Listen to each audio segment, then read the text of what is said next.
विश्व मौसम विज्ञान संगठन द्वारा जारी एक आंकड़े के मुताबिक पिछले एक साल के दौरान भारत में आई प्राकृतिक आपदाओं जैसे सूखा, बेमौसम बरसात, बाढ़ और तूफान की वजह से करीब 87 अरब डॉलर का नुकसान हुआ है। ज्यादातर विशेषज्ञ इस नुकसान की वजह जलवायु परिवर्तन को मान रहे हैं। इसी तरह की भयावह स्थिति दुनिया के अन्य देशों में भी है, कहीं कम तो कहीं ज्यादा। इसीलिए भारत समेत दुनिया के तकरीबन 120 देश ब्रिटेन के ग्लासगो शहर में COP26 सम्मेलन कर रहे हैं। इस सम्मेलन में वैश्विक समुदाय जलवायु परिवर्तन के खतरे से निपटने के उपायों पर चर्चा करेगा।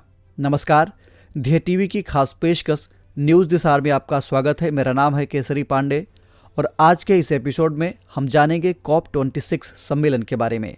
31 अक्टूबर से यूनाइटेड किंगडम के ग्लासगो में COP26 सम्मेलन होने वाला है। 13 दिन तक चलने वाले इस सम्मेलन को COP सम्मेलन कहा जाता है, जिसका मतलब कॉन्फ्रेंस ऑफ पार्टीज है।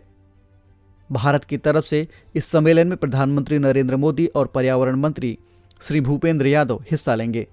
वैसे तो ग्लासगो के एजेंडे में कई चीजें शामिल हैं, लेकिन इनमें से सबसे अहम है पेरिस समझौते के नियमों को अंतिम रूप देना।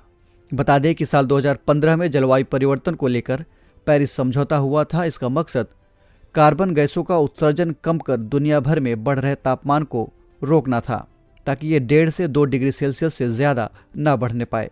इसके बाद दुनिया के देशों ने स्वेच्छा से अपने लिए लक्ष्य तय किए थे, लेकिन संयुक्त राष्ट्र के हालिया अनुमान के मुताबिक अलग अलग देशों ने जो लक्ष्य तय किए हैं उससे दुनिया का तापमान इस सदी के अंत तक 2 के बजाय 2.7 डिग्री सेल्सियस तक बढ़ जाएगा। इसलिए जलवायु परिवर्तन के दुष्प्रभाव से निपटना अब नितांत आवश्यक हो गया है। अमेरिका, ब्रिटेन, यूरोपीय संघ और ऑस्ट्रेलिया जैसे देशों ने अपने यहाँ साल 2050 तक कार्बन उत्सर्जन को पूरी तरह खत्म करने का लक्ष्य तय किया है। इसका मतलब यह हुआ कि 2050 के बाद ये देश उतना ही कार्बन उत्सर्जन करेंगे जितना कि इनके यहाँ के जंगलों, मिट्टी और अन्य प्राकृतिक संसाधनों द्वारा सोखी जा सके। दुनिया के सबसे बड़े कार्बन उत्सर्जक देश चीन ने कहा है कि वह 2060 तक कार्बन न्यूट्रल हो जाएगा। गौरतलब है कि भारत ने इस तरह का कोई लक्ष्य नहीं तय किया है।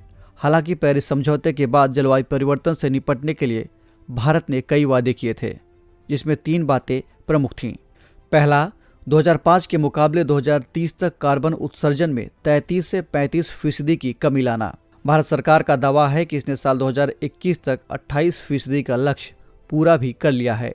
भारत का दूसरा वादा था 2030 तक अपनी बिजली आपूर्ति का 40% हिस्सा नवीकरणीय एवं परमाणु ऊर्जा से हासिल करना। इसको लेकर सरकार का दावा है कि 2030 तक वो 48% यानी तय लक्ष्य से भी ज्यादा बिजली उत्पादन नवीकरणीय एवं परमाणु ऊर्जा से करने लगेगा। भारत ने तीसरा वादा किया था ज्यादा से ज्यादा पेड़ लगाने का। भारत का लक्ष्य था कि साल 2030 तक इतने पेड़ लगाए जाए कि वातावरण से अतिरिक्त 2.5 से 3 billion tonne carbon dioxide gas सोखी जा सके। इस दिशा में भी भारत के सकारात्मक प्रयास जारी हैं। सरकार के आंकड़ों के मुताबिक 2001 से 2019 के बीच भारत का फॉरेस्ट कवर 5.2% बढ़ा है।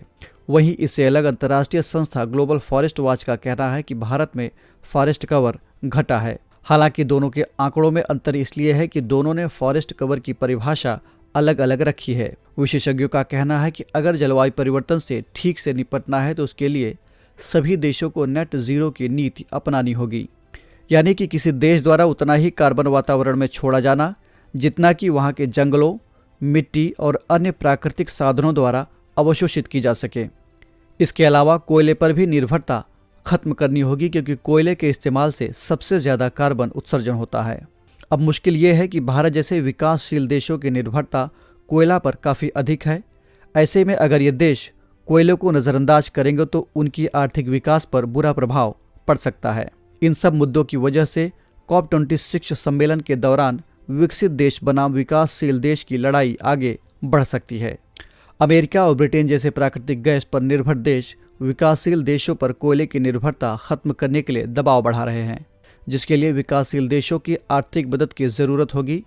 इसी आर्थिक मदद की ज़रूरत को ध्यान में रखते हुए पेरिस समझौते के अंतर्गत विकासशील देशों के लिए विकसित देशों को जलवायु वित्तीय सहायता के तहत 100 अरब डॉलर प्रति वर्ष देना भी तय किया गया था।